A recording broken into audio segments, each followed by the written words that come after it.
significance of this moment? I think there's two parts to it. You know, I was very angry when my department said that the people cannot march here, which is the constitutional right. I then changed that and I explained to the staff here. They graciously accepted the management of Freedom Park, and I explained to them that we all have a right and we should depoliticize our department. And I feel that, you know, there's a lot of lies out there.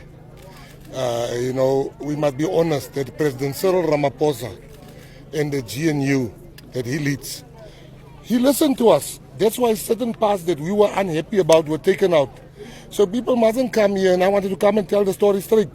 People mustn't come here and say that, yeah, they want to take away. The fact that he was willing to listen, that we shouldn't forget. The President, Cyril Ramaphosa, asked us, myself and John Steenhuisen, and Peter Groenewald, which parts is it that you don't like? Nobody pressurized him. Nobody put a gun to his head. He said, we don't like, we said part 4 and 5. He took it out. Now, just the fact that he took it out for me, that shows that the government of national unity is working. That shows you have a hearing president. No people that goes around and claim easy victories. We pressurized the president. Nobody pressurized him. It is in the spirit of the GNU that he did it. Here at the Fort Tracker Monument here in Pretoria, where these civil society organizations basically are going to be marching to bring that memorandum to the Democratic Alliance, the Freedom Front Plus, and the Patriotic Alliance. We know that these parties are actually in alliance with the ANC at a national government level, and this is basically just to show the ANC that a number of people are against President Cyril Ramaphosa implementing those two clauses. As you can see behind me, a lot of individuals here are all actually wearing orange, and they're saying that they are protesting against that language policy that they believe might take away the use of Afrikaans as a medium of instruction in some of these schools. So they are here basically to show support for the organizations that are against the implementation, the full implementation of the BELA bill. But now joining me is the DA National Spokesperson, BELA. Thank you so much, sir, for joining us. Does this march here today that is taking place show or demonstrate that the discussions with the president have failed so far, so you are resorting to this march?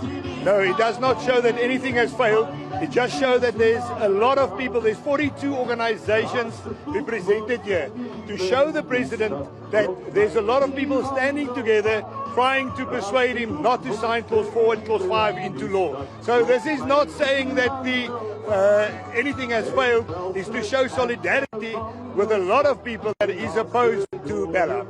Does it then not undermine the process that is happening with the president? Because he has opened that space to negotiate.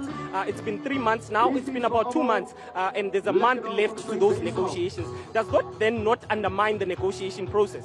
Not at all. I think it's important for anybody that's going to make a decision to see what the public out there feel about this. So this is not trying to derail the process of negotiations with each other. This is to show how people feel, and that we as a party, the DA, does not stand alone.